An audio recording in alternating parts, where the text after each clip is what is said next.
네, 찬양 감사합니다. 마스크 혹시 벗어도 되나요? 네, 감사합니다. 예, 잠깐 기도하시겠습니다.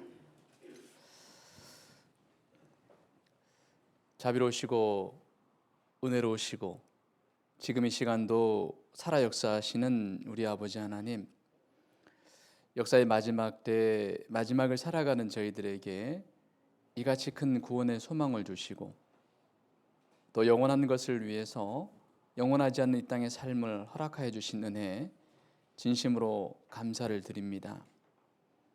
보이지 않는 주님을 쫓아가기 힘든 이 험악한 세상 속에서 보이는 믿음의 지체들을 허락하시고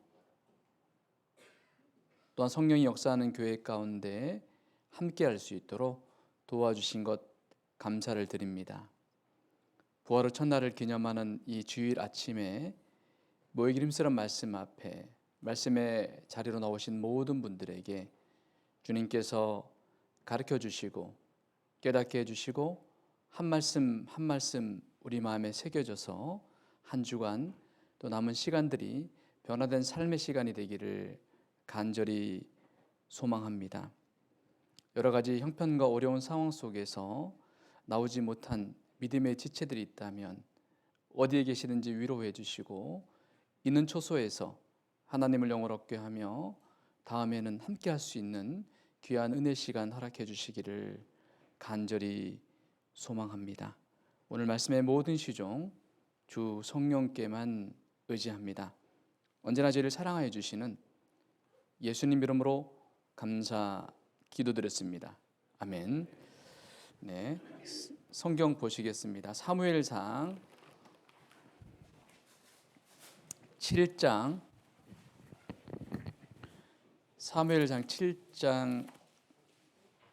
12절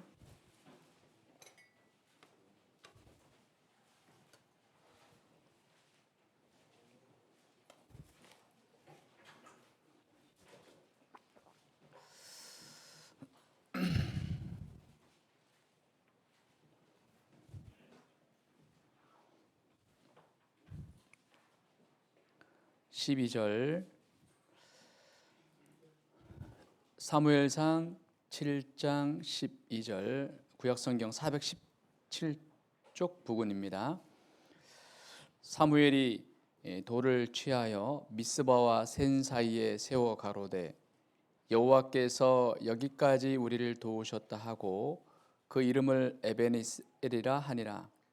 이에 블레 사람이 굴복하여 다시는 이스라엘 경내에 들어오지 못하였으며 여호와의 손이 사무엘에 사는 날 동안에 블레셋 사람을 막으심에 블레셋 사람이 이스라엘에게서 빼앗았던 성읍이 에그론부터 가드까지 이스라엘에게 회복되니 이스라엘이 그 사방 지경을 블레셋 사람의 손에서 도로 찾았고 또 이스라엘과 아므리 사람 사이에 평화가 있었더라. 사무엘이 사는 날 동안에 이스라엘을 다스렸으되 해마다 베델과 길갈과 미스바로 순회하여 그 모든 곳에서 이스라엘을 다스렸고 라마로 돌아왔으니 이는 거기 자기 집이 있음이라. 거기서도 이스라엘을 다스렸으며 또 거기 여호와를 위하여 단을 쌓았더라. 여기까지입니다. 네, 아침에 차를 끌고 이렇게 오는데요. 잠깐 이제 휴게실에서 정차를 했었는데 갑자기 이렇게 많은 버스에서 빨주노초 파남보 이렇게 등산복이나 이런 이제 야외복을 입고 많은 분들이 쏟아져 나오는 것을 보게 되었습니다. 이제 코로나가 정점을 찍고 일상이 회복되는 단계로 들어가는구나. 너무나 감사가 됐습니다. 제가 어쩌면 구원을 받지 않았다면 저 자리에서 이 그동안의 스트레스를 주일날 이렇게 풀면서 버스 안에 있었을 텐데 이렇게 말씀의 자리로 나올 수 있었던 것이 너무나 감사가 되고 또 은혜가 됐습니다. 여러분 오늘 오신 거 탁월한 선택을 하신 겁니다. 병원에 가면 제일 먼저 뭐 하죠? 아닙니다. 인사를 합니다. 인사. 우리 앞뒤 옆에 보면서 인사하겠습니다. 보고 싶었습니다. 인사하겠습니다. 예. 인사하겠습니다. 예. 네.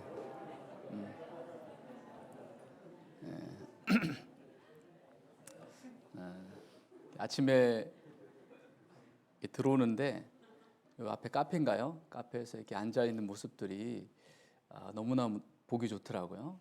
사실 얼마 전까지만 해도 이렇게 차도 못 마시는 그런 환경이었는데 정말 이게 정말 교회가 아닌가 생각이 들고 더 이제 일상이 회복된다고 하니까 너무 기대가 되고 또 감사가 됩니다. 오늘 함께 나눌 말씀은 사무엘상 그 내용인데요. 뭐 잘 아시는 내용인데 12절을 중심으로 좀 교훈을 받을까 하는데요. 먼저 잠깐 이렇게 배경을 말씀드리면은 사무엘이 이스라엘을 다스릴 때입니다. 이 상황이 이때 당시는 이제 통일 왕국이 아니었기 때문에 온전한 그 중심적 지도자가 없었고 이 빈약한 상태에서 블레셋을 비롯한 많은 그 주변의 종족들이 아주 강력한 무기들을 가지고 이스라엘을 괴롭혔습니다.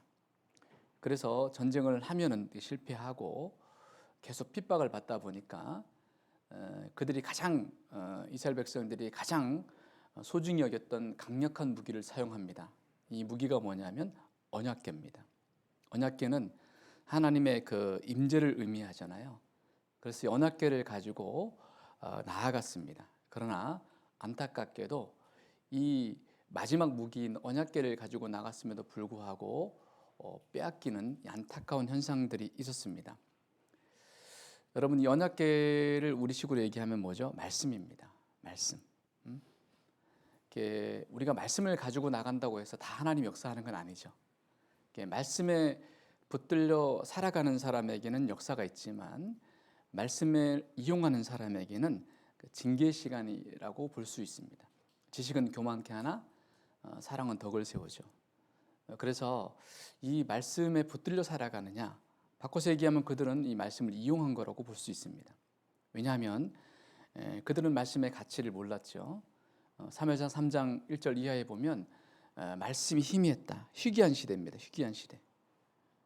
당연히 이 영적인 지도자가 그들을 말씀으로 일깨워줘야 되는데 이 지도자였던 엘리조차 영적으로 육신적으로 아주 타락했고, 그래서 주의 말씀은 들리지 않았고 그들에게 말씀하지 않았고, 또 엘리 제사장이 자기 아들조차 책망하지 않는, 그리고 이 법궤를 불량자 아들들에게 맡기는 그런 안타까운 이 영적인 암흑 시대에 그 뺏긴 그 상태에서 이제 사무엘을 중심으로 다시 이제 언약궤를 찾아왔고, 그리고 회복되는 그 내용이 바로 에베네셀의 하나님을 얘기하고 있습니다.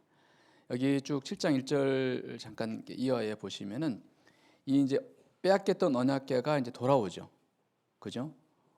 돌아와서 그 이스라엘 그를 이제 사무엘을 통해서 이제 블레셋에서 구원받기 위해서, 블레셋과 전쟁에서 승리하기 위해서 그들은 이제 간절한 하나님의 도움이 필요했습니다. 왜? 하나님이 아니면 이 전쟁에 승리할 수가 없거든요.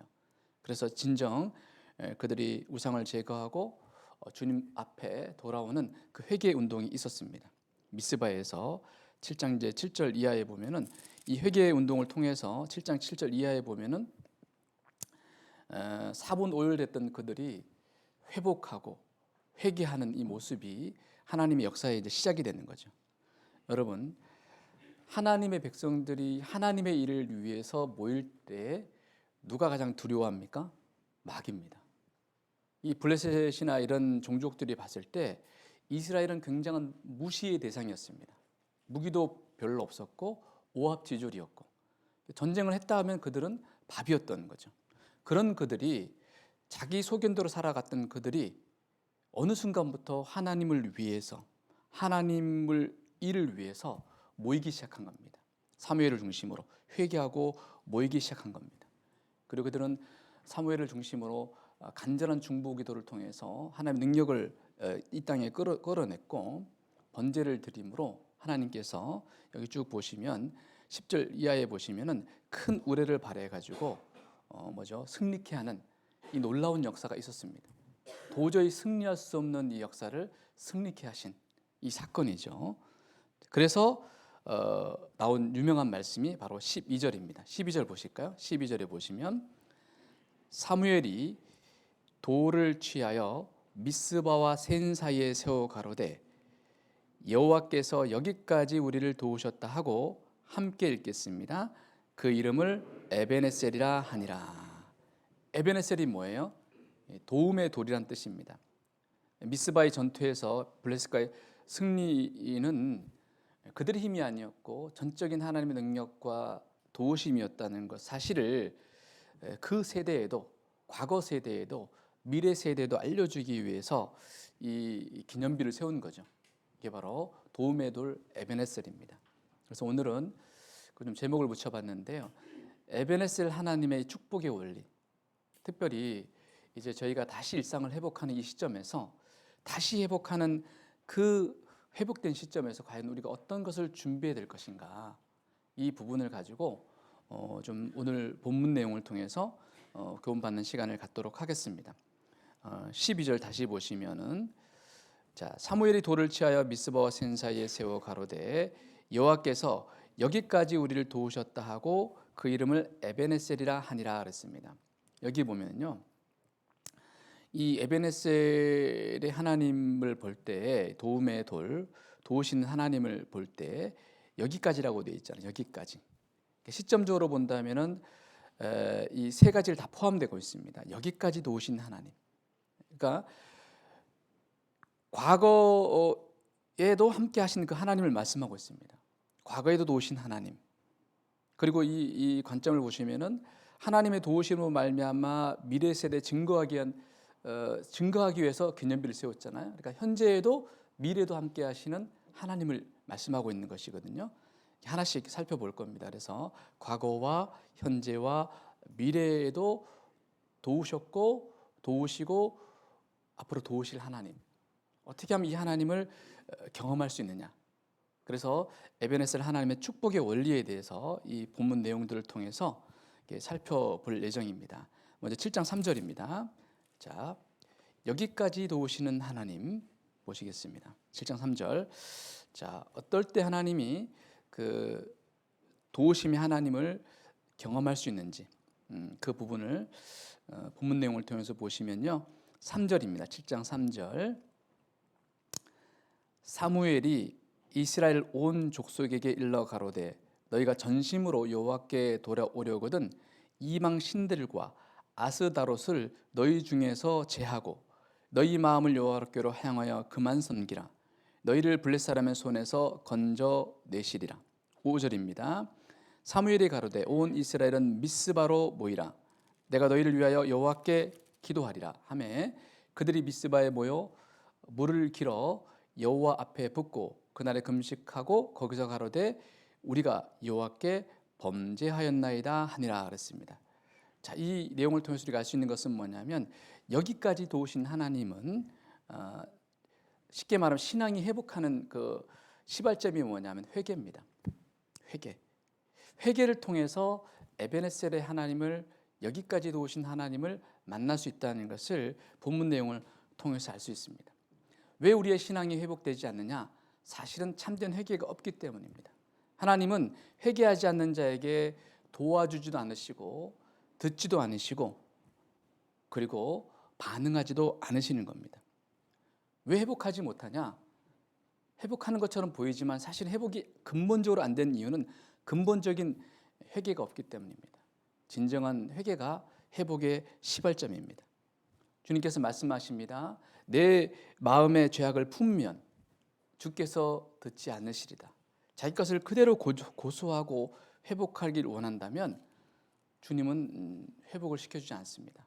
도와주지 않는다는 거죠. 주께서 듣지 않으시리라. 어떤 사람을 불쌍히 여기실까요? 죄를 자복하고 버리는 자는 우리 주님께서 불쌍히 여기시는 겁니다.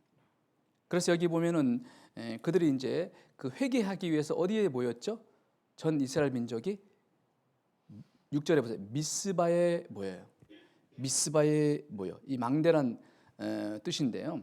해발 한 780m, 약간 고지긴 한데 이스라엘 중심부에서는 어디서나 모이기 쉬운 데예요. 중심부라는 거죠. 어디서나 모이기 쉬운 데입니다.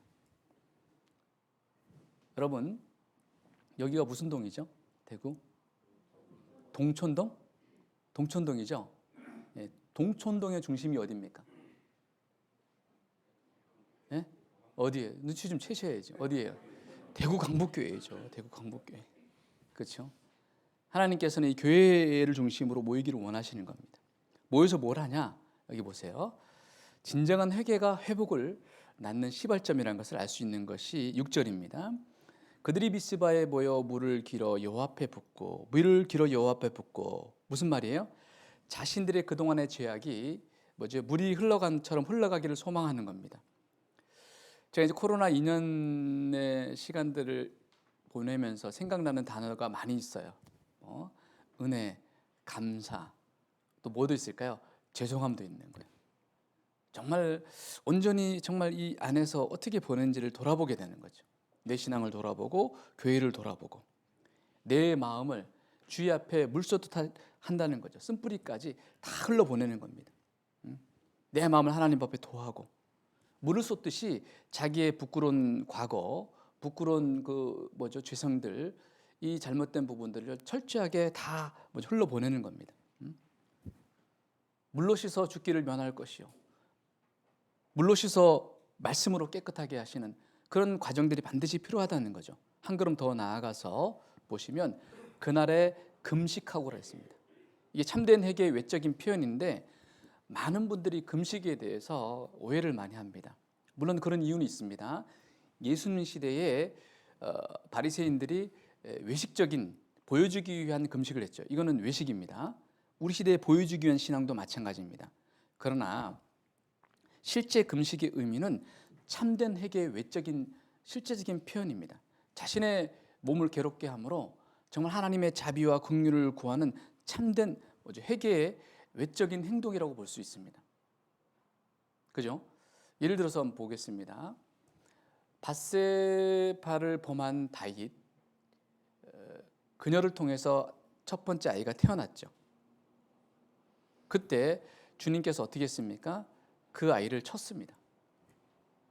그러면 생각해 보세요. 생명과도 같은 아이가 점점 나자마자 점점 병을 앓아가는 거예요. 그래서 다윗이 어떻게 했냐? 밤새도록 금식하고 엎드린 거예요. 하나님, 내가 잘못했는데 왜 내 자식에게 이런 엄청난 징계를 내립니까? 살려달라고 간절히 기도하는 거예요. 징계는 또 다른 사랑의 표현입니다. 사랑하지 않으면 징계도 없습니다. 쉽게 말하면 뜯어 고쳐서라도 바르게 살기를 원하는 거예요. 혹시 가끔 이런 건 없습니까? 우리가 징계에 대해서, 징계의 종류가 많이 있는데 내가 잘못했을 때 나와 관계된 사람들이 고통받는, 이것도 징계의 또 다른 종류 중에 하나거든요. 사실 우리가 잘 살아야 돼요. 난 사람의 문제가 아니라는 것이죠. 실제 그래서 느헤미야 시대에는요, 그들이 이제 금식하면서 배를 입고 티끌로 무릅쓴 내용이 있습니다. 포로 귀환하고 나서 그들이 성벽 건축 후에 이 성벽은 건축됐는데 신앙이 회복이 안 되는 거예요. 참된 신앙의 회복을 위해서 철저하게 자복하는 거예요. 주님, 우리 도와달라고, 우리 신앙이 반드시 회복돼야 된다고 하는 참된 회개의 외적인 표현이 금식이었다는 거죠. 그리고 한 걸음 더 나아가서 어떻게 합니까? 그날에 금식하고 거기서 가로되 우리가 여호와께 범죄하였나이다. 여러분, 우리의 모든 죄는요, 우리 숨겨서 될 일은 아닌 거죠. 어차피 심판대 앞에가 다 드러나는데 빨리 드러나서 돌이키는 게 지혜입니다. 이게 지혜예요. 왜? 입법자와 재판자는 하나잖아요. 그렇죠? 하나님 앞에 다 드러납니다. 그래서 하나님이 정말 도우기를 원하시는 사람이 어떤 사람이냐? 자기 죄를 자복하고 버리는 사람이에요. 여호와께 자기 죄를 자복하고 주께 그 죄를 철저히 아뢰고 숨기지 않고 나아갈 때 주께서 저희 죄악을 사하셨다는 시편 기자를 통해서 우리에게 말씀하고 계시는 겁니다. 그래서 이 참된 회개는요, 이 블레셋 앞죄에서 구원해 주시는 비밀의 문입니다. 회복의 시작인 거예요. 참된 회개가 진정한 회복의 시작인 것입니다. 근데 우리가 신앙생활 하다가 보면 하나님과 점점 멀어질 때가 있어요. 그렇죠? 여러분, 복음을 통해서 구원받았다는 분들 중에서 구원이 아닌 분들이 의외로 있어요. 상담하다 보면 10년이 되고 20년이 됐는데 본인도 구원받았다고 하는데 어느 순간 그 어려움이 왔을 때, 어떤 상황이 왔을 때 이 사람에게 성령이 오지 않았고 답만 알고 왔다는 것을 알게 되는 경우도 있습니다. 왜? 전혀 변화가 없는 거예요. 그 대부분의 경우는 복음을 이야기로 들은 거예요. 진짜 복음은 회개하고가 되어야 되는 거예요. 참된 정말 회개가 돼야지만, 단 한 번의 그 회개가 돼야지만 이게 복음이 되거든요. 근데 이 과정을 거치지 않고 복음을 들었기 때문에 본인도 속고 있는 거예요. 답을 복음으로 알고 있는 거죠. 답은 복음이 아니에요. 그 전체의 과정이 다 이루어졌을 때 복음이죠. 마치 저도 올라올 때 1층부터 올라오는 거잖아요. 1층, 2층, 3층이지 3층부터 가면 그건 복음이 아닌 거예요. 우리 교회가 워낙 복음을 정확하게 명확하게 전하니까 가끔 이런 가짜들이 나올 수 있다는 거죠. 복음은 정말 정말 귀한 것입니다. 정말 이렇게 큰 복음을 받은 사람들의 삶이 어떻게 됩니까? 여러분, 믿음은 결단이 아니라니까요. 내 눈에서, 내 삶의 눈에서 주님이 멀어질 때, 그때 뭐죠? 우리는 점점 주님의 능력을 잃어가는 겁니다. 사복음서에 보면, 이야기식으로 말씀드리면 예수님이 베드로에게 오셨습니다. 거기가 이제 어디냐? 바다입니다. 바다. 갈릴리 바다. 물 위로 걸어와라 그랬습니다. 베드로가 어떻게 했습니까? 믿음이 좋잖아요. 그냥 배에서 뛰어서 걸어갔어요. 여러분, 그렇게 할 수 있겠어요, 정말? 그렇게 한다면 할 수 있겠습니까? 걸어갔죠.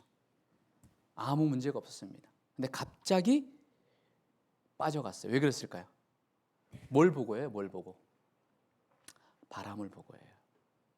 바람을 보고. 우리가 코로나 이 시기를 거치면서요, 내 믿음의 실체가 다 드러나는 거예요. 내가 이 교회 환경 속에서 신앙생활을 했는지, 환경에 근거해서 그냥 그 환경에 이끌려서 신앙생활을 했는지, 예수님 자체를 사랑하고 신앙했는지 드러난다니까요. 그래서 신앙은 양분화되는 시기가 어쩌면 그 코로나 시기가 아닌가 생각합니다. 정말 예수님 자체를 사랑하는 사람들은 더 이 기간이 견고해지고 더 강건해지는 시간이 됐을 거예요. 다져지는 시간이 됐을 겁니다. 그러나 환경에 이끌려서 그냥 분위기 속에 신앙생활했던 분들은 어떻게 될까요? 세상 풍속을 쫓아가는, 그나마 그래도 교회 안에 신앙생활했던 사람조차도 세상 풍속에 이끌려가는, 무서워서 빠져들어가는, 세상 속에서 세상 속으로 빠져들어가는 자신의 연약한 모습을 보게 됩니다. 그게 왜 그러냐면 하나님과의 관계가 형식적이었다는 거죠. 하나님과의 기도가 형식적이었다는 거죠. 기도의 부재인 거예요. 하나님과의 만남이 형식적이었다는 거죠. 여기 7장 8절에 보시면요, 주님 말씀하십니다. 사무엘에게 이르되 당신은 우리를 위하여 우리 하나님 여호와께 쉬지 말고 부르짖어. 9절입니다. 사무엘이 젖먹는 어린 양을 취하여 온전히 번제를 여호와께 드리고 온전한 마음으로 이스라엘을 위하여 여호와께 부르짖으매. 함께 읽겠습니다. 여호와께서 응답하셨더라. 주님께서는요, 끊임없이 우리의 기도에 응답하시는 분이거든요. 근데 내 기도가 응답이 되지 않는 거예요. 왜? 형식적인 기도, 형식적인 만남인 거예요. 간시우포, 간절하고 쉬지 말고 정말 주님을 의심하지 않고 끝까지 포기하지 않고 하는 이 정말 주님의 능력을 믿는 기도를 하지 못하는 거죠. 그럴 때 점점 주님과의 관계가 멀어지는 겁니다. 형식적인 기도 생활, 형식적인 신앙 생활. 주님은 충만하신 분이잖아요. 그 충만이 나에게 덧입혀지지 않는 거죠. 요한복음 1장 16절에 가보면 어떤 내용이 있냐면 그의 충만한 데서 받아야 되잖아요. 그 다음 구절이 뭐냐면 은혜 위에 은혜로라 그랬습니다. One blessing after another. 무슨 말이에요? 좋은 말이에요. 좋은 말. 좋은 말이죠. 이게 무슨 말이냐면 우리 식으로 얘기하면 처음에 구원의 은혜의 파도가 크게 몰려왔어요. 내 인생 전체를 바꾸는, 가치관을 바꾸는 파도가 밀려왔어요. 그 다음에 어떻게 해요? 그 다음에도 계속 파도가, 은혜의 파도가 밀려온다는 거죠. 근데 구원의 파도는 경험했는데 그 이후의 파도는 경험하지 못하는 거예요. 왜? 주님과의 관계가 형식적인 거예요. 형식적인 신앙생활, 형식적인 말씀 생활, 형식적인 기도 생활. 그렇죠. 다윗이 회복할 수 있었던 가장 큰 이유는 뭐냐? 큰 죄를 짓고도 회복할 수 있었던 이유, 금보다 이 은혜의 말씀을 더 사모했다는 거죠. 비록 잠시 기도의 부재가 있었고 잠시 말씀의 부재가 있었지만은 그 누구보다 말씀을 사모했다는 거죠. 여러분, 말씀을 대하는 태도가요, 하나님을 대하는 태도입니다. 그렇죠? 이스라엘 백성에게 사실은 배울 게 별로 없는 부분도 있지만 그들의 외식은 배우면 안 되죠. 그러나 배울 것도 있어요. 말씀을 대하는 태도예요. 그 야드라고 하는데 뭐 전도 집회도 들어보셨겠지만 그들은 이 성경 볼 때 이렇게 보잖아요. 이렇게 보는 이유가 뭔지 아십니까? 정말 아버지 앞이라고 생각하는 거예요. 아버지 앞에서 하나님 아버지 앞이라고 정말 믿는 거예요. 그러니까 함부로 하지 못하는 거죠. 또 그런 이유는, 실제적인 이유는 있어요. 이게 뭐냐면 필사본들이 있잖아요. 옛날에 필사본이, 지금 번역본이니까 번역본은 뭐 비싸도 4만 원, 5만 원, 10만 원밖에 안 하잖아요. 필사본은 수천만 원 합니다. 잘못 이렇게 하다가 찢어버리니까 너무 떨리는 거예요. 하나님을 대하는 태도가 말씀을 대하는 태도예요. 말씀을 대하는 태도에 따라서 사람의 삶이 달라질 수 있죠. 왜? 성경이라는 이 도구가, 말씀이 나를 죄로부터 막아주지 못하면 죄가 나를 성경부터 멀어지게 만드는 겁니다. 말씀의 능력은 우리가 믿어야 되는 거예요. 이 말씀이 귀로 듣고 눈으로 보고 새겨지기만 한다면, 많은 분들이 새겨진 데까지 못 가니까 변화가 되지 않죠. 그 많은 말씀을 듣고도 바뀌지 않는 거예요. 이것도 기적 아니에요? 그 말씀이 새겨지기만 한다면 나를 변화시키고 관계된 사람을 변화시키고 세상을 변화시키는 것이 말씀이에요. 풍요 속의 빈곤이죠. 지금 유튜브로 얼마나 많은 말씀들이 홍수처럼 쏟아져 나옵니까? 그죠? 그런데 우리의 삶은 수없이 많은 말씀을 듣는데 어느 순간 내 마음이 공허하고 때로는 불평, 불만이 올라오고 뭐죠? 때로는 자기 연민에 빠지는 이 연약함을 보게 되죠. 왜 그럴까요? 왜 나에게는 말씀의 능력이 나를 통해서 나타나지 않는가? 왜 약하게 나타나는가? 오히려 그 전보다 뭐 지금 말씀 듣고 싶으면 여기 안 나오셔도 수없이 우리 교회만 해도요, 수천 개의 말씀이 지금 유튜브에 올라와 있습니다. 말씀을 쇼핑하듯이 쇼핑할 수 있어요. 그죠? 내 취향에 맞게끔, 취향, 스타일에 맞게끔. 여러분, 데살로니가 전서에 보면은 이 3주밖에 말씀을 안 들었던, 3주 동안 말씀을 듣고 구원받았던 데살로니가 성도들이 있습니다. 그죠? 그 교회. 거기에 사실은 바울은 너무 핍박이 심해서 그 교회를 떠날 수밖에 없었습니다. 구원받은 지 얼마 안 된 성도들이 모인 교회인데 얼마나 힘들었겠습니까?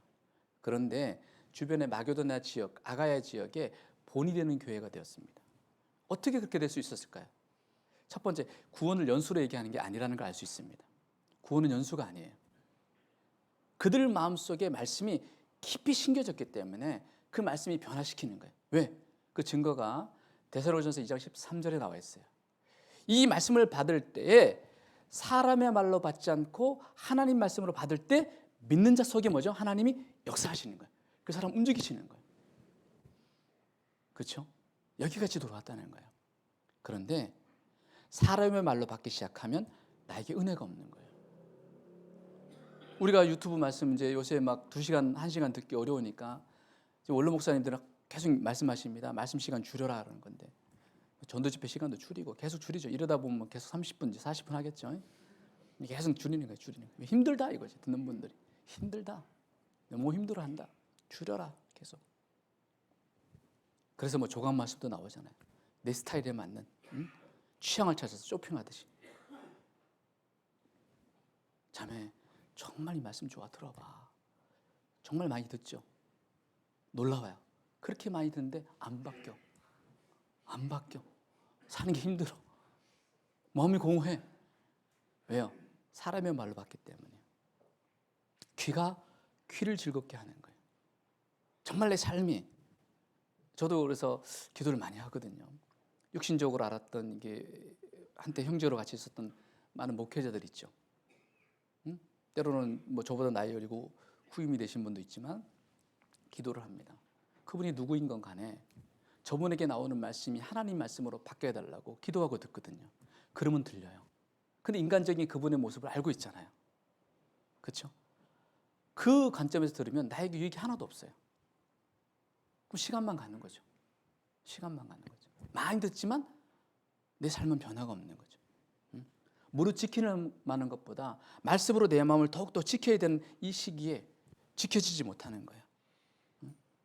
그 빈 공간에, 비어있는 그 공간에 세상이 들어오기 시작한 거예요. 그렇죠? 그래서 코로나 기간이 바로 그런 기간이잖아요. 신앙이 어린 순서대로 넘어가는 거예요. 멀어지는 거예요. 그렇죠? 작년 말에 위드 코로나가 왔습니다. 이제 코로나가 이제 좀 잠깐 왔었잖아요. 그래서 이제 뭐 교회가 뭐 봉사도 해야 되고 이제 뭐 음식도 해야 되고 또 조만간에 또 음식도 할 거 아니에요, 그죠? 이제 카페도 개방해야 되고 할 일이 많아요. 이제 학교 수양회 하면 이제 엄청난 일도 해야 되고 뭐 엄청 많아지는 거예요, 많아지는 거. 그저께 저도 오랜만에 정말 가정에 가서 이렇게 마스크 벗고 밥을 마음껏 먹었네요. 막 그릇 숨겨 있는 거 내놓는다 힘든 거예요, 이제. 저쪽 끝에 있는 거 내놓는 거. 놀라운 거는 오랫동안 입문했던 한 자매님의 솔직한 간증이 굉장히 마음에 와닿습니다. 특히 이 시기에. 이분이 열심히 살았던 분인데 교회가 한 2년 동안 뭐 제약적인 상황이 많다 보니까 이제 열심히 뭐 오로지 봉사, 뭐 말씀, 교회 이거밖에 없었거든요. 딴 생각 시간도 없어요. 교회 일이 너무 많으니까. 그렇게 2019년까지 살다가 2020년 이제 지나가면서 처음에 이제 코로나가 생길 때는 막 주님 오늘 오실 것 같고 두렵고 떨리는 마음도 시간이 계속 지나가니까 익숙해져 버리는 거예요. 그래서 이것도 할만하네. 예? 그래서 그 빈 시간에 자기만의 어떤 프로그램, 일상들이 만들어진 거예요. 2년 동안. 그런데 위드 코로나가 오고 이제 조만간에 이제 회복이 되잖아요. 그러니까 자기도 모르게 육신적인 두려움이 생기더라고요. 내가 지금 새롭게 계획해 놓은 거 이게 다 다시 돌려놔야 되잖아요. 그리고 자기도 모르게 이렇게 말이 나왔대요. 다행히 안 들어 다행이지. 이대로도 좋은데 다시 가서 봉사할 거 생각하니까 육신적 두려움이 커졌다는 거죠. 이게 신앙에 빨간불 들어온 거예요.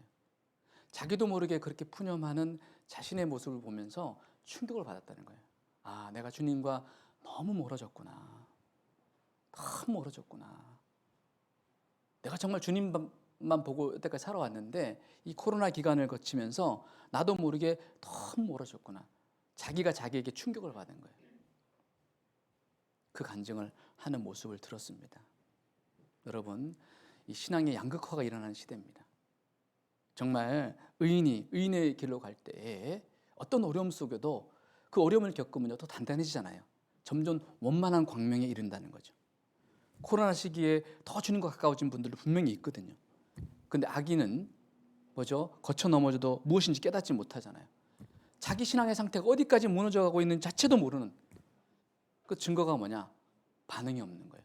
무감동, 무감정, 무감각해버리는 거죠. 그렇죠? 어느 순간 이렇게 무너지는 것조차도 잘 모르고 있는 거죠. 이 시대가 그런 시대였어요. 그런 그들에게 말씀이 희귀한 거예요. 말씀을 주지 않으시는 거예요. 당연히 말씀이 빼앗기고 법궤가 빼앗기고 계속 블레셋 소리 내서 괴롭힘을 당하고 그 타락한 그 시점에서 그들은 정신 차렸죠. 진정한 회복을 원할 때 참된 회개의 자리로 나아가는 겁니다. 주님 말씀하십니다. 돌아와라. 말로만이 아니라 정말 참된 회개의 자리로 돌아오라는 겁니다. 7장 3절 다시 보죠. 어떻게 돌아오느냐? 보세요. 참된 회개의 모습을 보여주죠. 7장 3절 사무엘이 이스라엘 온 족속에게 일러가로되 너희가 전심으로 여호와께 돌아오려거든 이방 신들과 아스다로스를 너희 중에서 제하고 너희 마음을 여호와께로 향하여 그만 섬기라. 너희를 블레 사람의 손에서 건져내시리라. 이렇게 돼 있죠. 첫 번째가 원리가 뭐죠? 제거하라는 겁니다. 내 마음의 우상을, 이 코로나 기간 동안에 내 마음에 나도 모르게 우상이 있었어요. 좀 편해지고자 하는 육신적인 이런 것들, 육신의 정욕, 안목의 정욕, 이성의 자랑, 이런 것들이 분명히 있을 거예요. 왜? 그 빈자리에 뭔가는 채웠을 거거든요. 그걸 제거하라는 거예요. 제거하라 이거예요. 여러분, 우상의 기원이 뭐죠? 허수아비 우자잖아요. 결국 우상의 기원은요, 인간의 욕심에 기인한 대상이나 물건이에요. 인간의 욕심에, 결국 이게 인간의 본성에 의한 계획들이죠. 과감하게 제거하라는 거죠. 그것이 포스트 코로나 이후를 준비하는 거예요. 그리고 그만 섬기라. 이제 그만 섬기겠다고, 그렇게 정말 주님의 자리로 돌아왔을 때, 당신 한 분만으로 만족하고 내가 나아가겠다고 했을 때 주님이 건져내시리라. 회복이 되는 거예요. 회복이. 우리는요, 뒤로 물러가면 절대 안 되는 사람들입니다. 왜냐하면 많은 사람을 건질 사람이 너무 적어요.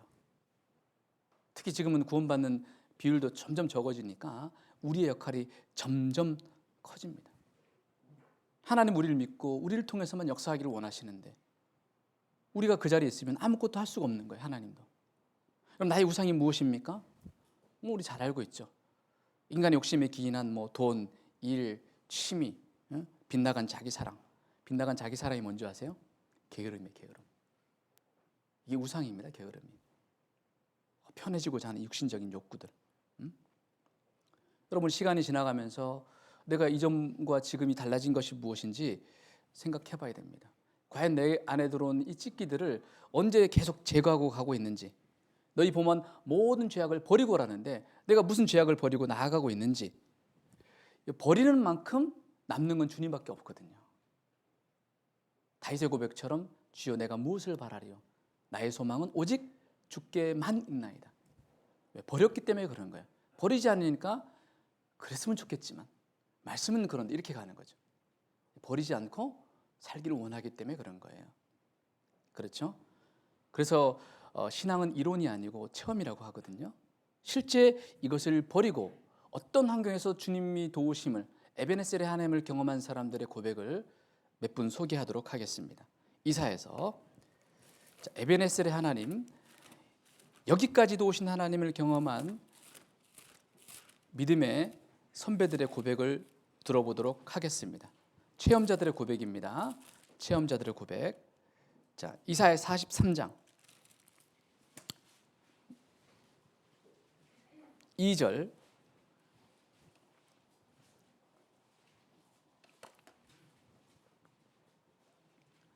천공 19쪽. 내가 물 가운데로 지날 때에 내가 함께 할 것이라. 강을 건널 때에 물이 너를 침몰치 못할 것이며 내가 불 가운데로 행할 때에 타지도 아니할 것이요 불이 너를 사르지도 못하리니 대저 나는 여호와 내 하나님이요 이스라엘의 거룩한 자요 내 구원자임이니라. 내가 애굽을 너의 속량물로 구스와 스바를 너의 대신으로 주었노라. 내가 너를 보배롭고 존귀하게 여기고 너를 사랑하였은즉. 그렇죠? 고백이잖아요. 체험적 고백입니다. 시편 120편 121편입니다. 시편 121편. 시편 기자의 고백을 보도록 하죠. 체험자들의 고백입니다. 여기까지도 오신 하나님. 1절. 내가 산을 향하여 눈을 들리라. 나의 도움이 어디서 올꼬? 나의 도움이 천지를 지으신 여호와에게서로다. 5절입니다. 여호와는 너를 지키시는 자라. 여호와께서 내 우편에서 내 그늘이 되시나니. 7절입니다.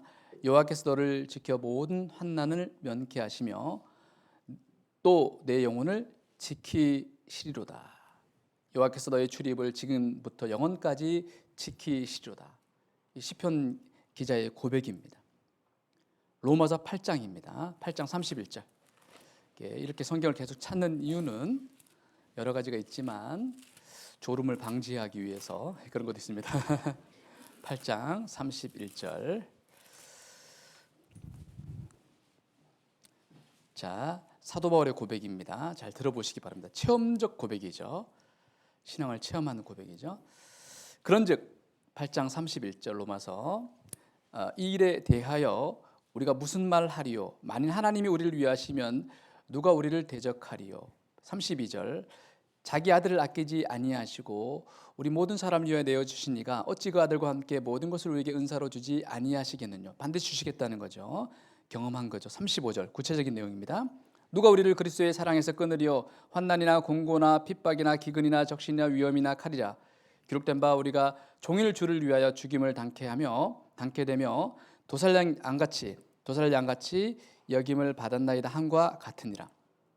그러나 이 모든 일에 우리를 사랑하신 이로 말미암아 함께 읽겠습니다. 우리가 넉넉히 이기느니라. 지금 이긴다는 거예요. 어떻게 이긴다는 거죠? 과거에 체험한 여기까지도 오신 하나님을 경험했기 때문에 그것이 신앙의 재료가 돼서 지금도 도와주실 것을 믿는다는 거죠. 이건 믿음에 근거한 거잖아요. 체험적 고백이에요. 신앙은 이론이 아닙니다. 제가 오기 전에 여기 강북교회 그 연역을 좀 살펴보니까 2004년에 칠국 선교를 있었고 2005년 저 이 당시 왔었거든요. 여기 처음에 초대 목사님하고 같이 교제를 했었기 때문에 이 당시에 왔은 적이 있습니다. 2005년으로 알고 있습니다. 그때 자립해서 여기까지 왔죠, 그죠? 그 여기까지 온 그 과정 많은 일들이 있었겠지만은 정말 주님이 아니면 우리는 여기까지 올 수 없었던 거죠. 그렇지 않을까요? 우리의 개인의 신앙도 마찬가지입니다. 그 과정 고비마다 여기까지 도우신 하나님이 있었기 때문에 지금 여기 있는 거예요. 그렇지 않을까요? 그죠? 그래서 우리는 이렇게 고백할 수 있습니다. 이스라엘이여 너는 행복자로다. 여호와의 구원을 너같이 얻은 백성이 누구냐? 그리스도인이여 너는 행복자로다. 여호와의 구원을 너같이 얻은 사람이 누구냐 이거예요. 그죠? 우리는 그리스도인이잖아요. 구원을 받다 이유 하나만으로 주님이 지금까지 여기까지 인도하신 거예요. 그 주님께서 여기에서도 함께 하신다는 거죠. 그게 얼마나 놀라운 일입니까? 여기에서도 도와주신다는 거예요. 사무엘상 7장 12절입니다. 12절 사무엘상 7장 12절입니다.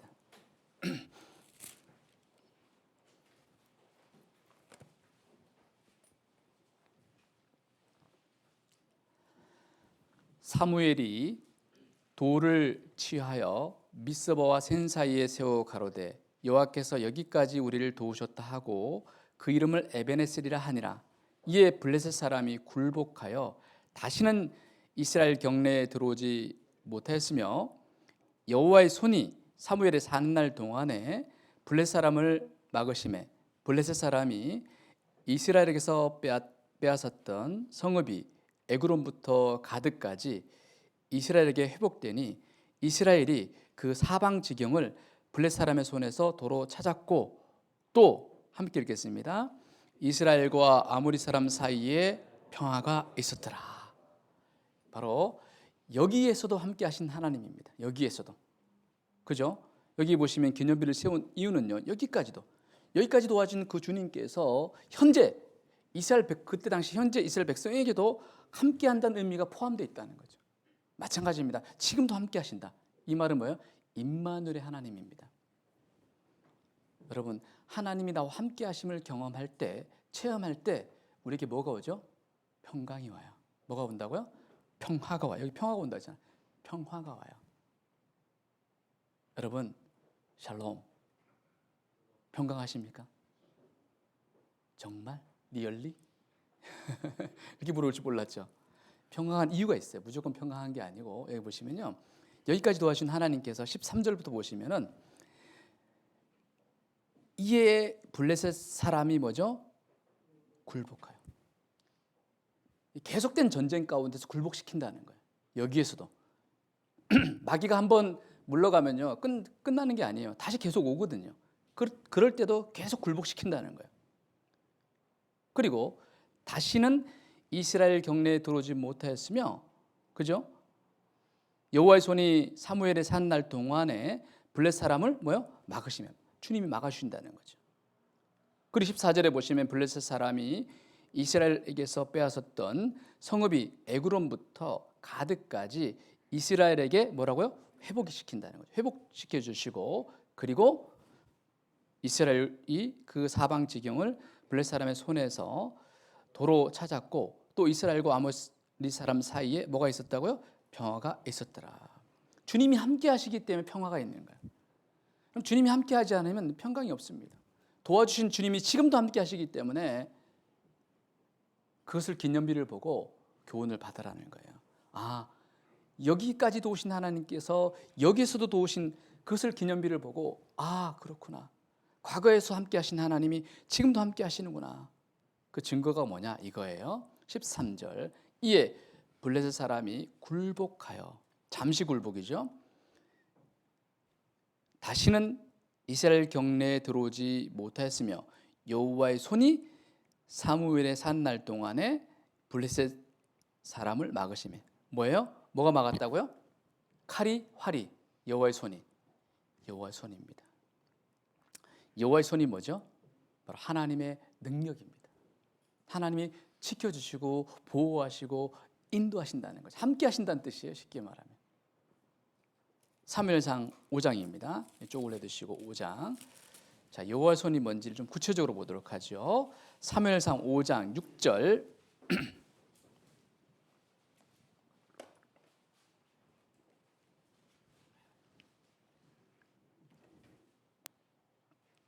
6절.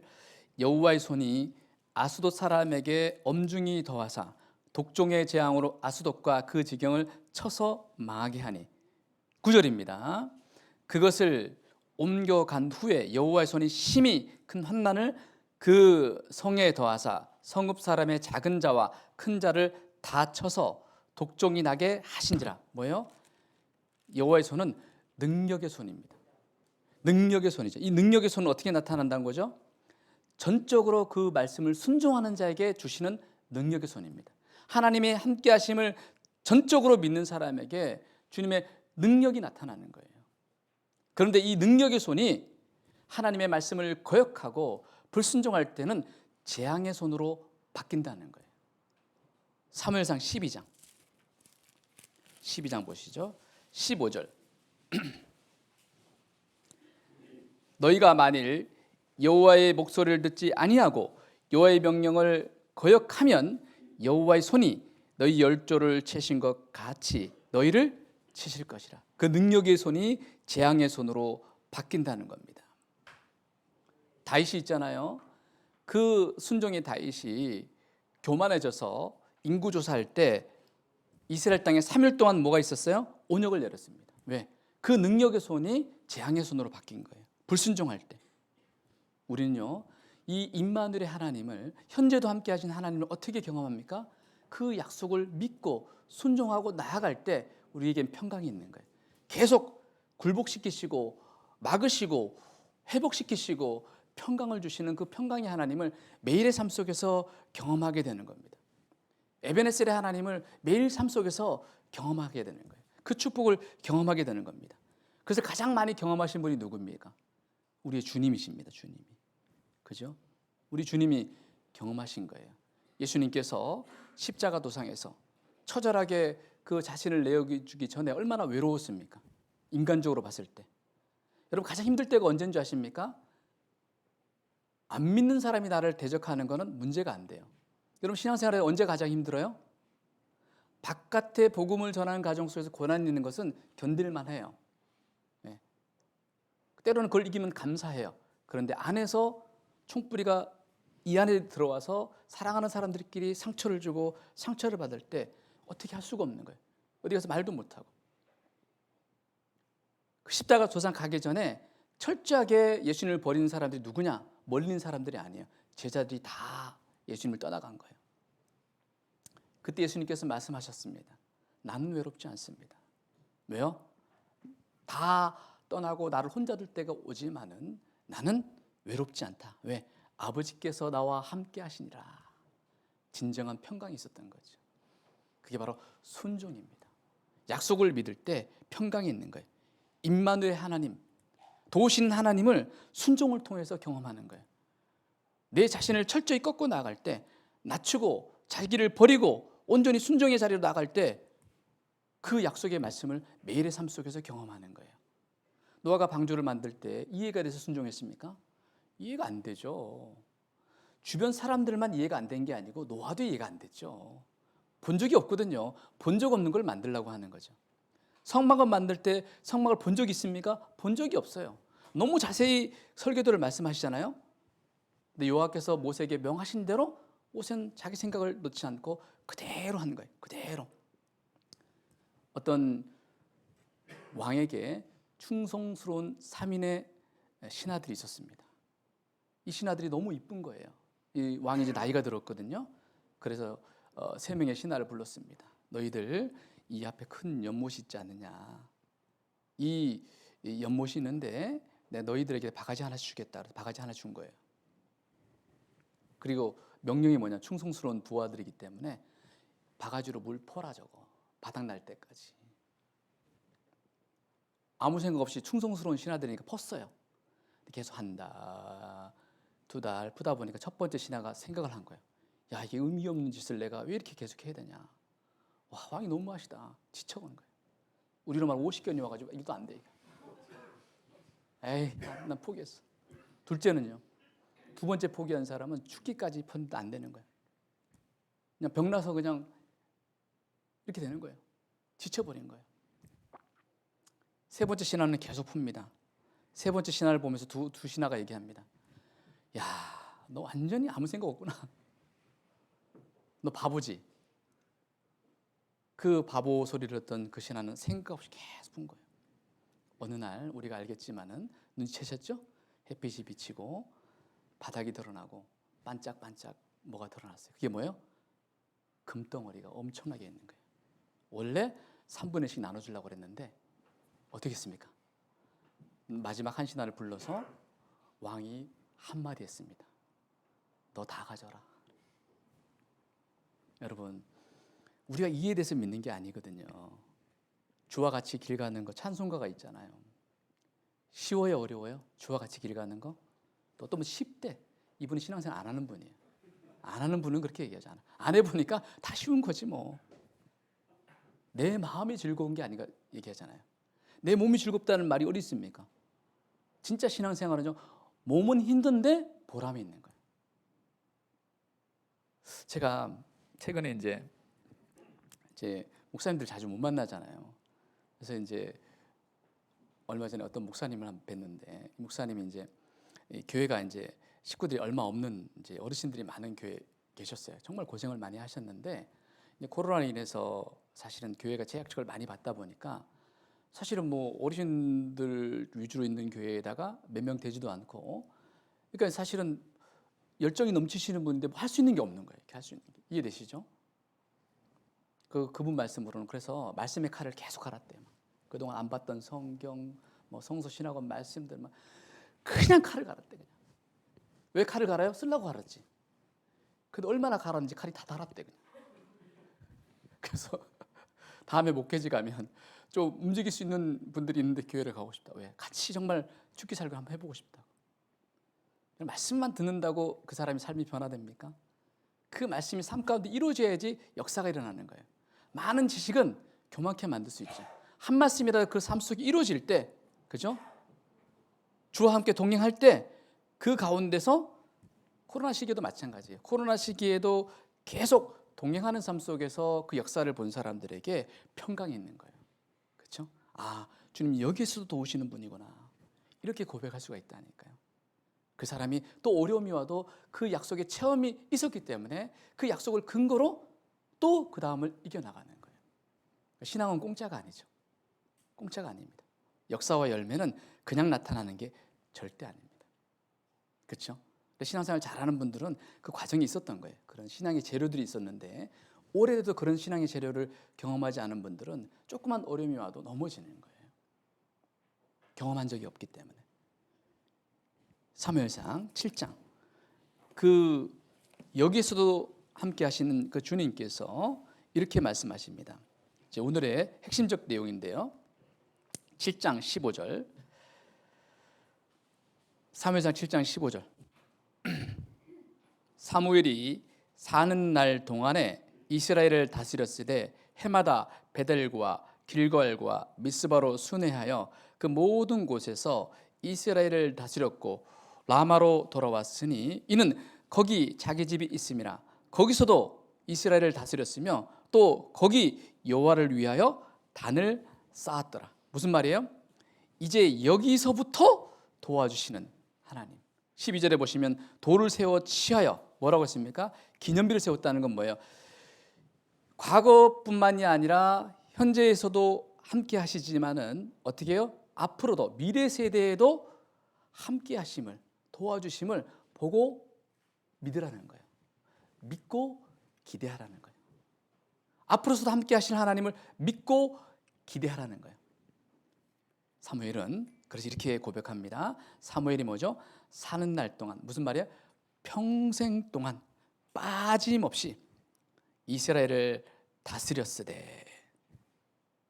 또 17절에 보면 이스라엘을 뭐라고요?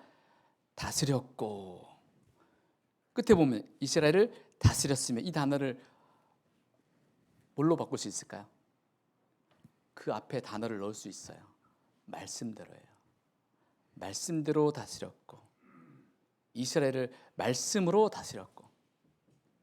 초대교회 있잖아요. 3,000명이 구원받는 역사가 있죠. 5,000명이 구원받는 역사가 있죠. 어떻게 해요? 말씀으로 가르침을 받아야 해요. 그들이. 첫 번째가 말씀으로 가르침 받기를 전혀 힘썼다는 거죠. 하는 게 먼저가 아니고 받는 게 먼저예요. 온전히 받는 거죠. 말씀을 받는 데서 전심전력을 다할 때 이날의 제자의 수가 3,000이나 더하더라. 제가 이런 원리를 통해서 과거에도 현재에도 미래에도, 특히 이제 앞으로가 중요하죠. 앞으로도 이 축복의 원리가 어떻게 우리에게 적용될까라는 이제 고민을 하고 또 기도하고 하다가 보니까 원리가 나왔어요. 원리가. 그렇구나. 이렇게 하면 앞으로도 주님이 역사하시겠구나. 우리를 통해서, 내 개인을 통해서도. 그래서 오늘의 제목이 이제 에베네셀 하나님의 축복의 원리인데, 그 몇 가지 좀 살펴보면요. 첫 번째가 뭐냐면, 이 말씀으로 사무엘이 평생 동안 다스렸잖아요. 사는 날 동안에. 그 앞으로도 포함된 거잖아요. 미래 세대를 증거하기 위해 세운 기념비니까 앞으로서도 도와준다는 것을 후세도 보라 이거예요. 그대로 하라는 거죠. 자, 그럼 첫 번째가 뭐냐면 말씀을 들어라요. 계속. 말씀을 계속 들어라. 왜? 말씀의 역사가 과거에도 나타났고 지금도 나타났다면 앞으로도 말씀을 통해서 나타나기 때문에 들어라요. 계속 들어라요. 여러분, 우리가 이렇게 전도를 하면서 알게 되는 게 있어요. 저희도 지난주 집회했는데 세 보니까 75명이 들었어요. 몇 명 구원받았을까요? 몰라요. 손 드는 게 구원이에요? 몰라요. 이제 한 달 지나고 내년 가보면 알겠지. 진짜 남은 사람이 어떤 사람인지. 적어요, 많아요? 적죠. 그럼 어떻게 해야 돼요? 확실히 구원받을 때까지 계속 듣게 해야 돼요. 계속. 어떻게 해야 되냐? 우리에게 믿음이 필요한 거예요. 우리의 본성으로 전도를 하면 안 됩니다. 30년 전에 막 한 번 듣고 구원받은 분들이 많이 나왔다고 해서 그렇게 가버리면 여러분이 먼저 지쳐버립니다. 이게 성경대로 전도가 아니라고 생각을 합니다. 자, 예수님 어떻게 전도하셨을까요? 이렇게 하셨어요. 누가복음 24장.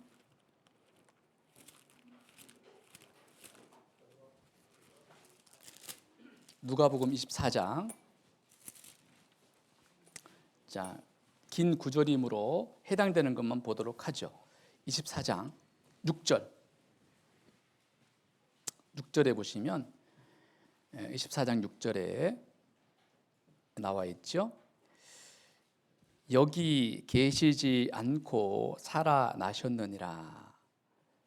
갈릴리 계실 때 너희에게 어떻게 말씀하신 것을 기억하라. 천사들 통해서 예수님 말씀하시죠. 이제 예수님 말씀하신 걸 기억하라. 8절 저희가 예수의 말씀을 기억했어요. 이게 무슨 내용이죠? 예수님이 죽으시고 부활할 것을 천사들이 다시 기억시켜주고 그리고 기억했어요. 10절 끝에 보면 다른 여자들은 이것을 사도들에게 고하니라. 자, 부활을 고했죠. 11절. 그러나 사도들은 저희 말이 허탄한 듯하여 믿지 아니하나. 여러분, 아는 게 구원이 아니에요. 아는 데서 믿는 데까지 가야지 구원이 되는데, 이거 아는 데서 그냥 이거 무슨 말인지 알겠어요. 근데 이해가 안 되니까 마음에 믿어지진 않는 거예요. 맞죠? 그래서 그 중에 두 사람이, 그때 가까이 있었던 두 사람이죠. 이 예수님의 죽으심과 부활을 알았던, 들었던, 굉장히 가까이 있었던 두 사람이 누군지는 모르겠지만 13절. 그날에 저희 중 둘이 예루살렘에서 25리 되는 엠마오라 하는 촌으로 가면서, 예수님이 이제 옆에 가셨지만은 16절, 저희 눈이 가리워져서 그인 줄 알아보지 못하거늘. 17절, 예수께서 이르시되 너희가 길 가면서 서로 주고받는 이야기가 무엇이냐 하시니. 계신데도, 여러분, 예수님이 옆에 계시면 어떻게 해야 돼요? 어떤 상황에서도 평강이 와야 되잖아요. 에베네셀 하나님을 경험하고 있으니까, 임마누엘 하나님을 경험하고 있으니까. 근데 어떻게 해요? 옆에 계시지만 어때요? 두 사람이 슬픈 빛을 띠고 머물러 섰더라.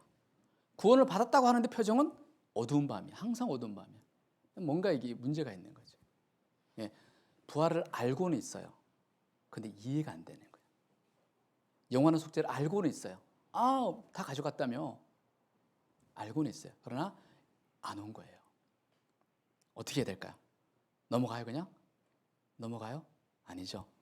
계속 주님이 같이 가시면서 25절에, 24절에 또 우리와 함께한 자 중에 두 사람이 무덤에 가 과연 여자들의 말한 바와 같음을 보았으나 예수는 보지 못하였느니라 하거늘 가라사대 미련하고 선지자들의 말한 모든 것을 마음에 더디 믿는 자들이여 그랬습니다. 우리 시대 같아요. 이게 더디 믿는 거예요. 그러니까 여기서 여기까지 오는데 한참 걸린다는 거죠. 얼마나 걸릴지 몰라요. 제가 알고 있는 최고 오래된 분은 47년. 재작년에 47년 된 분을 들었어요. 저는 30년 된 분을 지금 전도하고 있거든요. 30년. 47년도 있어요. 더디 믿는 거예요. 자, 그러면 예수님의 이 기적과 이적을 보고도 안 믿는 사람들 속상해 안 상해요? 속상하죠. 생각해 보세요. 우리가 수십 번 전도했는데 들을 때마다 더 대적하고 더 피하고 관계가 안 좋아지면 힘 빠져요, 안 빠져요? 힘 빠져요. 힘 안 빠진 분 전도 안 하는 분이에요, 지금. 전도를 하면은 알게 되는 거죠. 속상한 거예요. 거룩한 속상함이 있는 거죠. 할 때마다 지쳐버려요. 언제까지 이렇게 계속 이 사람을 듣게 해야 되느냐. 그런데 예수님 봤을 때는 우리는요, 목사님 말씀을 통해서 듣잖아요. 목사님은 저자직강이 아니란 말이에요. 통해서, 말씀을 통해서 공부해서 묵상해서 전한 거잖아요. 그죠? 깨달은 걸 전한 거죠. 근데 예수님 말씀 뭐예요? 저자직강이에요, 쉽게 말하면. 누가 능력이 커요? 예수님 능력이 훨씬 크죠? 기적도 봤죠? 그리고도 안 믿는 거예요. 그러면 예수님이 저 같으면 어떻게 했을까요? 인간아. 그러지 않았을까요? 이렇게 보고도 듣고도 안 믿냐? 이렇게 갈 수 있지만 예수님 어떻게 하셨어요? 이렇게 하셨어요. 그리스도가 이런 고난을 받고 자기의 영광에 들어가야 할 것이 아니냐 하시고, 이에 모세와 모세오경과 및 모든 선지자의 글, 예언서의 글로 시작하여 모든 성경에 쓴 바 자기에게 관한 것을 함께 읽겠습니다. 자세히 설명해서 풀어주신 거예요. 이해가 안 되면 이해가 되도록 쉽게 풀어주신 거예요. 자세히 계속 풀어주신 거예요. 뭐라고 하지 않으셨어요? 31절, 저희 눈이 밝아져 구인 줄 알아보더니 예수는 저에게 보이지 아니하신지라. 저희가 서로 말하되 길에서 우리에게 말씀하시고 우리에게 성경을 풀어주실 때에 우리 속에서 마음이 뜨겁지 아니하더냐 하고. 언제까지요? 이 마음에 올 때까지 계속 풀어주신 거예요. 또 보실까요? 44절에 제자들이 마지막으로 나타난 예수님께서 부활을 보여주셨죠? 그리고 44절에 보시면 또 이르시되 내가 너희와 함께 있을 때에 너희에게 말한 바 곧 모세의 율법과 선지자의 글과 시편에 나를 가르쳐 기록된 모든 것이 이 구약 성경이죠. 이루어져야 하리라 한 말이 이것이라 하시고. 함께 읽겠습니다. 이에 저희 마음을 열어 성경을 깨닫게 하시고. 그 열어주시는 절대 주권은 주님께 있다는 거예요. 내가 구원을 줄 수가 없어요. 답이 구원이 아니에요. 그 성경의 도구인 이 말씀이 성령과 함께 들어간 그때까지 계속 우리는 뭐죠? 하는 거예요. 어떻게 해요? 마치 처음 전도하는 것처럼 생생하게 이렇게 해야 돼요. 그러려면 우리가 계속 그 능력을 부여받아야 돼요? 안 받아야 돼요? 받으셔야 된다니까요. 계속 우리가 들어야 돼요. 그 능력의 말씀에 사로잡혀 있어야 됩니다. 우리가 약속을 믿고. 자, 마가복음 8장입니다. 그래서 여기 이런 내용이 있어요. 예수님이 실제 교훈적인 내용을 보여줬어요. 마가복음 8장입니다. 8장에 보시면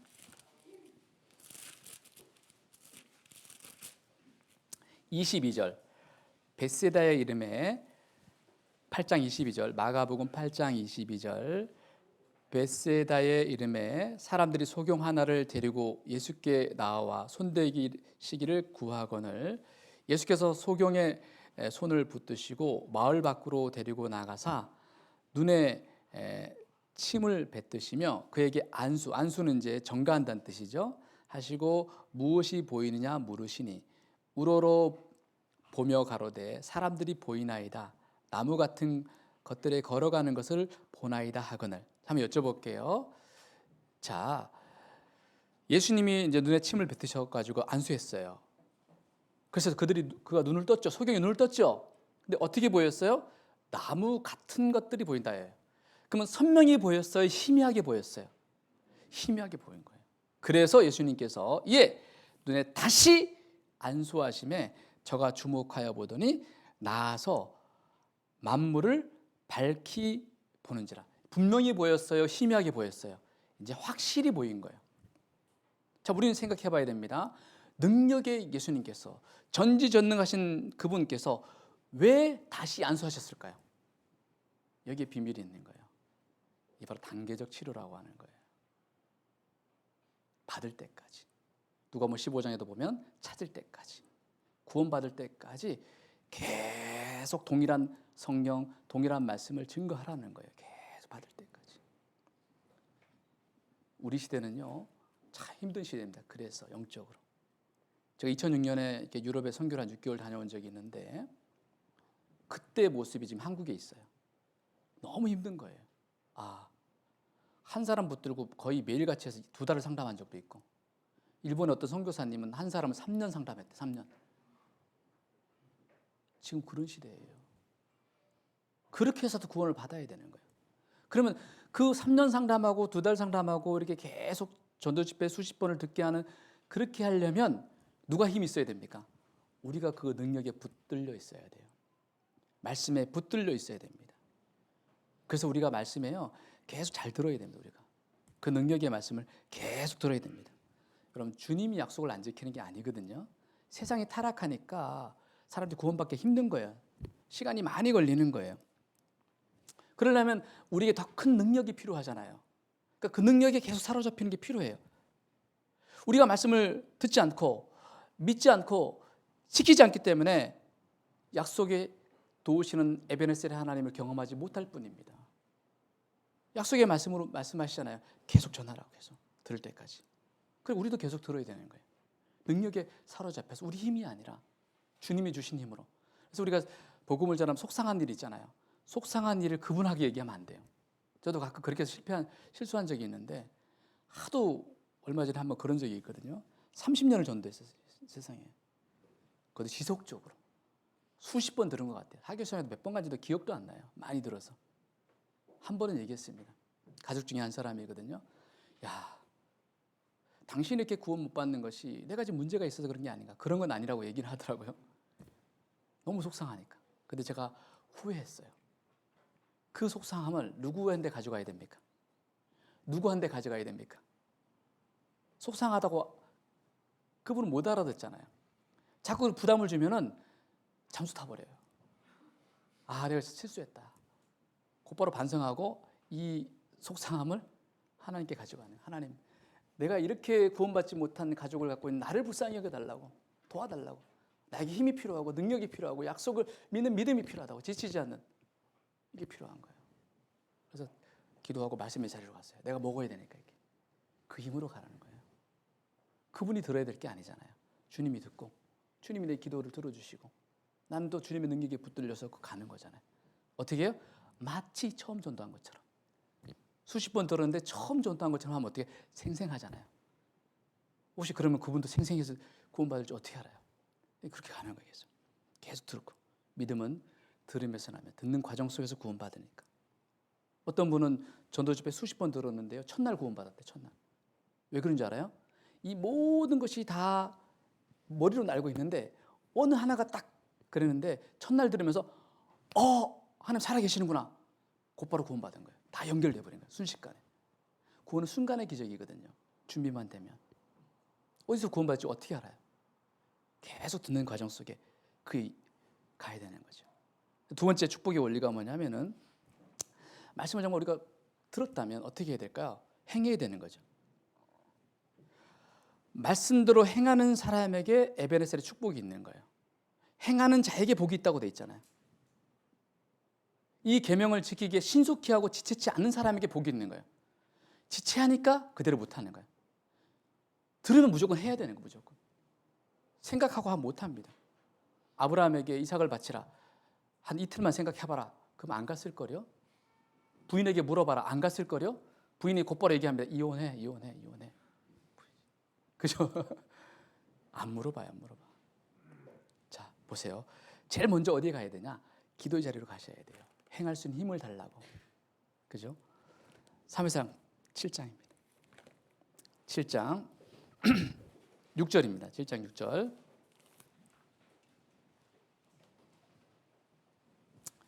그러기 위해서는요. 기도의 자리로 가야 되는데 7장 6절 말씀대로 행하기 위해서는요.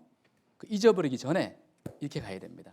6절 그들이 미스바에 모여 물을 길어 여호와 앞에 붓고 그날에 금식하고 거기서 가로되 우리가 뭐죠? 여호와께 범죄하였나이다. 말씀대로 살지 못할 때 말씀대로 돌이켜야 된다니까요. 지금 내가 이게 정말 내가 잘못했습니다. 돌이켜야 된다니까요. 말씀대로 철저히 회개해야 돼요. 회개. 참된 회개가 있어야 되고 그리고 뭐예요? 한 걸음 더 나아가서 8절 사무엘에게 이르되 당신은 우리를 위하여 우리 하나님 여호와께 쉬지 말고 부르짖어. 9절 아까 읽었던 말씀이죠. 중간에 보면은 이스라엘을 위하여 여호와께 부르짖음에 함께 읽겠습니다. 여호와께서 응답하셨더라. 응답할 때까지 쉬지 말고 능력을 믿고 계속 기도하면서 기도의 힘에 붙들려서 가는 거예요. 그냥 약속을 믿고 가는 거예요. 움직이는 거예요. 그리고 세 번째 원리가 뭐냐면 말씀대로 모이라예요. 모이라. 마음을 같이 해서 모이라는 겁니다. 회복의 심령을 가지고 모이라는 겁니다. 여기 5절입니다. 사무엘이 가로되 온 이스라엘은 어디로요? 미스바로 모이라. 온 이스라엘은 어디로요? 온 그리스도인은 어디로요? 대구 강북교회로 모이라 이거예요. 모이라. 아까 말씀드렸잖아요. 모여야 돼요. 교회 중심으로 해야지. 코로나 기간에 우리가 마음껏 못 모였잖아요. 아까 들어오는데 너무 좋더라고요. 이렇게 보니까 북적북적한 거는 좋은 거예요. 교회가. 하여튼 북적북적 해야 돼. Out of mind, out of sight예요. 속지 마세요. 마음에서 멀어지면 눈에서도 멀어지는 거예요. 눈에서 멀어지면 마음에서도 멀어집니다. 속지 마세요. 뭐 눈에서 멀어져도 우리는 하나예요. 뭐 그런 말 하지 마세요, 제발. 속지 마세요. 실제적인 예를 한번 들어볼게요. 작년 위드 코로나 때 그 저희 교회에 공군 조종사 형제님이 계셨습니다. 이분이 신앙생활 정말 잘해요. 이 코로나 기간에도 그 줌으로 모임하는 거예요. 한 번도 안 빠진 분이에요. 얼마나 열심히 하는지 몰라요. 거의 얼굴을 매일 볼 정도로. 그리고 11월 달에 위드 코로나 시작됐죠. 그래서 이 부대는요, 사실 더 엄격해가지고 한 번도 못 나왔어요. 제재가 워낙 심해가지고. 그죠? 단계가 더 높이 적용되니까. 그래서 11월 때 딱 나와서 2주 교제하고 나서 이제 대면 교제를 했죠. 그리고 나서 간증을 했어요. 제가 10개월 그리고 작년까지 하면 거의 1년 가까이를 정말 내 신앙을 지키기 위해서 몸부림치면서 줌 교제 여러 가지 다 했다는 거죠. 말씀도 수없이 많이 듣고 했는데 왜 내 마음이 이렇게 뜨거워지지 않을지 이렇게 고민을 했다는 거예요. 그런데 2주 동안 형제자매들 만나고 매일 나왔거든요. 교회를요. 나와서 2주 동안 만나고 나서 내 가슴이 뜨거워진 걸 경험했다는 거예요.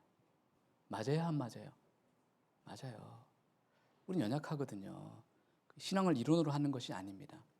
친밀한 교제를 위해서 몸부림쳐야 됩니다. 근데 기회가 왔는데 유튜브로 집에서 보니까 너무 좋아. 화질 좋죠. 너무 좋잖아요. 속으시면 안 됩니다.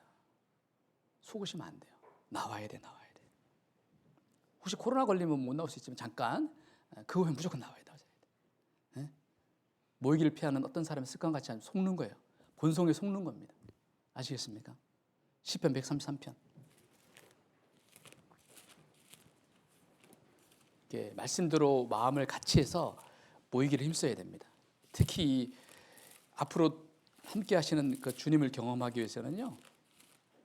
주님의 능력을 경험하기 위해서 133편 1절 형제가 연합하여 동거함이 어찌 그리 선하고 아름다운고 머리에 있는 보배로운 기름이 수염 곧 아론의 수염에 흘러서 그 옷깃까지 내린 같고 헐몬의 이슬이 시온의 산들에 내린 같도다. 함께 읽겠습니다. 거기서 여호와께서 복을 명하셨나니 곧 영생이로다. 나는 그의 명령이 영생인 줄 아노라. 한 사람 더 구원받는 게 하나님의 가장 큰 소원이잖아요. 그죠? 나의 소원이기도 하고. 어디서 영생이 일어나요? 구원받는 역사가? 거기서요. 거기서가 어디예요? 그러게요 하면 안 됩니다. 어디예요? 여기 보세요. 형제가 연합하고 동거하는 거기서 주님이 역사하신다는 거예요. 연합된 교회를 통해서 말씀이 힘있게 전해지고 그 하나님의 은혜가 베풀어주는 그곳이 아름다운 것이고 그곳에서 주님의 에베네셀의 축복이 일어난다는 거죠. 죽어가는 영혼들이 살아나는 역사가 일어나는 거예요. 어찌 그리 선하고 아름다운고. 그래서 마음을 같이 하는 크기만큼, 많이 모이는 크기만큼 역사도 큰 거예요. 회 중에 가장 맛있는 회가 무슨 회예요? 하계 수양회. 여러분 잊어버렸을까 봐 얘기하는 거예요. 지금 준비하셔야 돼요. 하계 수양회를. 아시겠습니까? 3,000명 5,000명 구원받는 역사가 어떻게 나타납니까? 잠언 27장 18절입니다. 그래서 우리가 이 교회에 대한 연합하고 함께하는 그 교회에 대한 마인드를요 이제 분명히 하셔야 됩니다. 잠언 27장 18절. 27장 18절. 무화과 나무를 지키는 자는 그 과실을 먹고 자기 주인을 시종하는 자는 영화를 얻느니라. 이게 이제 무화과 나무는 이스라엘 상징하죠. 우리로 말하는 교회잖아요. 교회를 지키는 자는 그 과실을 먹고 그 주인을 시종하는 자는 영화를 얻느니라. 그죠? 무화과 나무가 이스라엘 상징하듯이 어려운 시대 성령의 역사는 교회를 우리가 지켜야 됩니다. 왜 그럴까요? 실제 코로나 기간 동안 이런 현상을 잠깐 말씀드리면 한국에 지금 등록된 교회가 한 6만 개의 교회가 된다고 합니다. 그중에 코로나 기간 2년 동안에 1만 개 교회가 예배 기능을 완전히 상실했어요. 교회가 아닌 거죠. 다 유튜브 교회로 바뀐 거예요. 쉽게 말하면 예배 기능을 상실해버렸어요. 그냥 교회당만 있고 상실해버린 거예요. 교회 기능을 잃어버린 거예요. 심각하죠?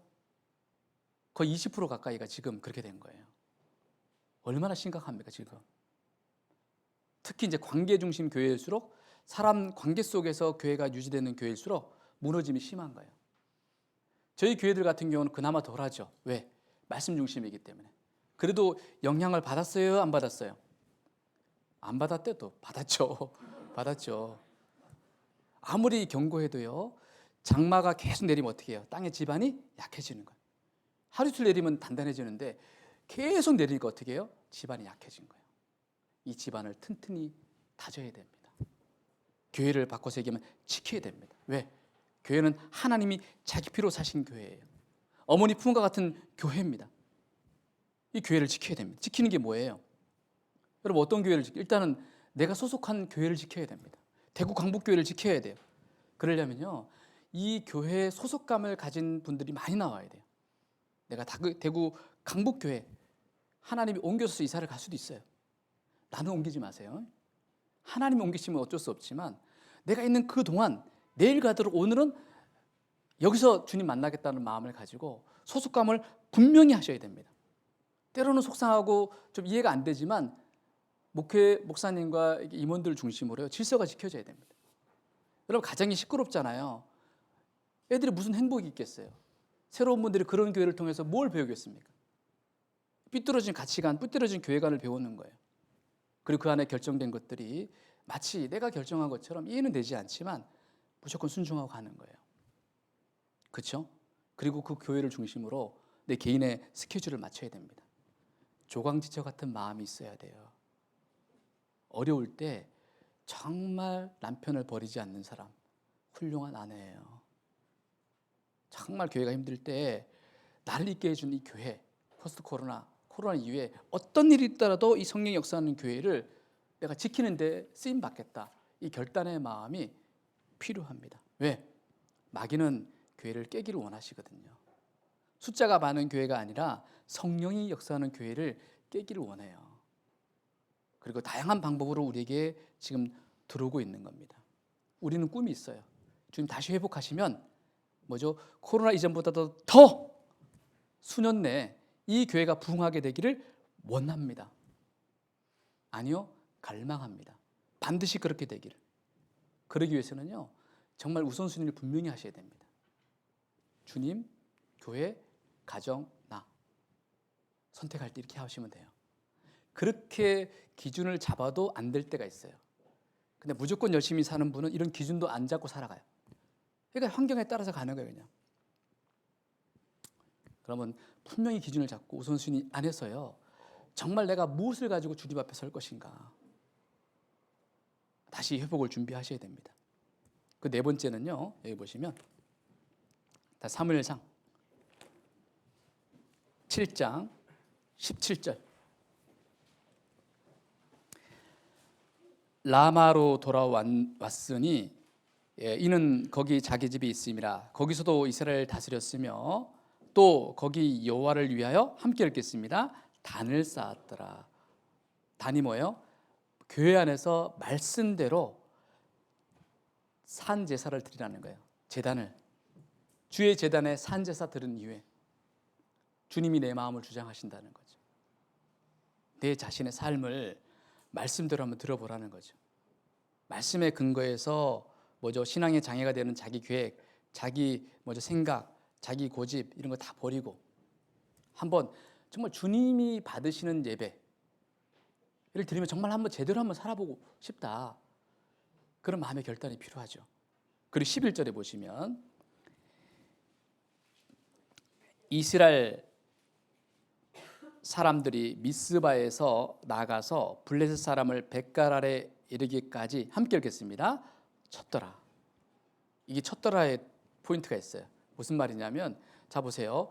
실제적으로 주님이 10절에 보면 큰 우레를 발하여 그들을 어지럽게 하시고 그들이 이스라엘 앞에 패한 거예요. 쉽게 말하면 누가 물리친 거예요? 주님이 우레를 내려서 물리친 거예요. 근데 물리친 그 자리에 뒤에 나아가서 어떻게 했습니까? 뱃갈 아래 이르기까지 나머지 그 잔당들을 쳐부셨죠. 이게 무슨 말이에요? 주님의 역사에 동참할 수 있는 기회를 주신 거예요. 내가 없어도요, 주님의 역사는 도도히 흘러갑니다. 나에게 기회를 준 거예요. 굳이 주님이 우레를 내려서 진멸할 수 있음에도 불구하고 남겨두신 거예요. 대적자들. 왜? 나에게 상급의 기회를 주시는 거예요. 동참하라고. 쳤더라 계속 치는 거예요. 그죠? 그래서 말씀대로 싸워서 에베네셀의 축복을 체험하라는 거예요. 신앙이 뭐라고 그랬죠? 체험입니다. 체험하는 거예요.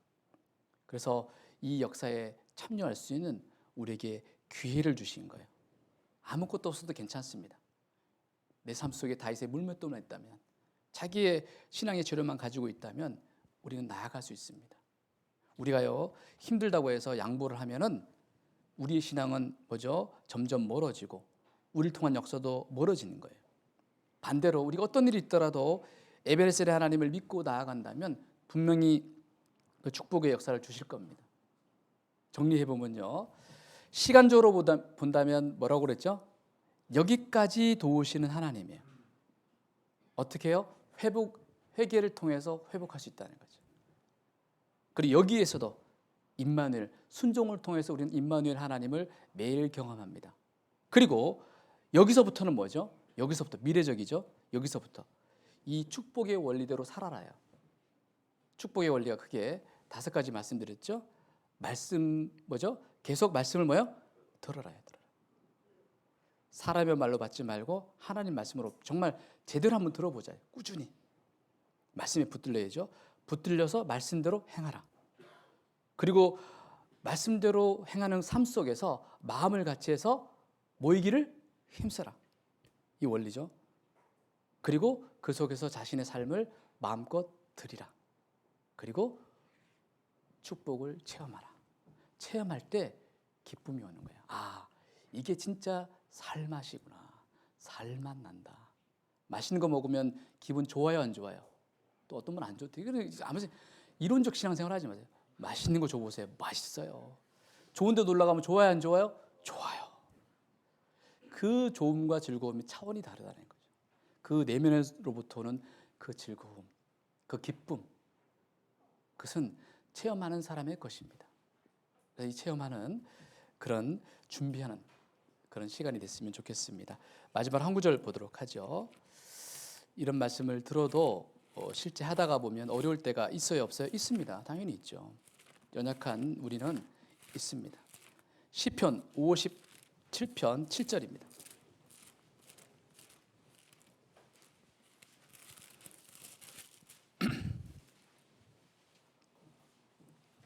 (57편) 7절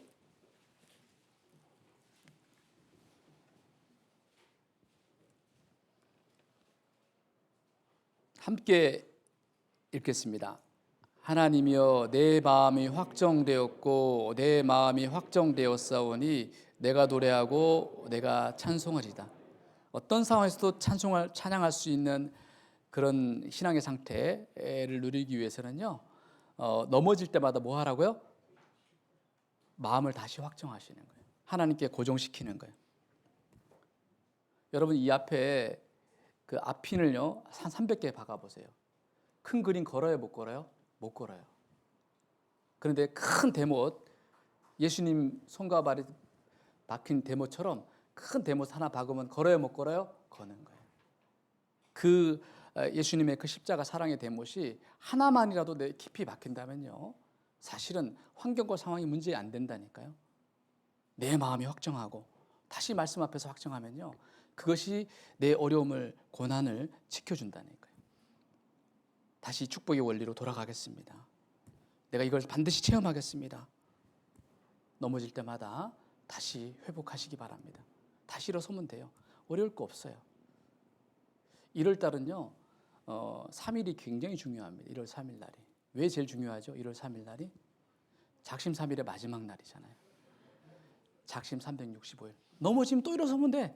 마치 처음 한 것처럼 생생하게.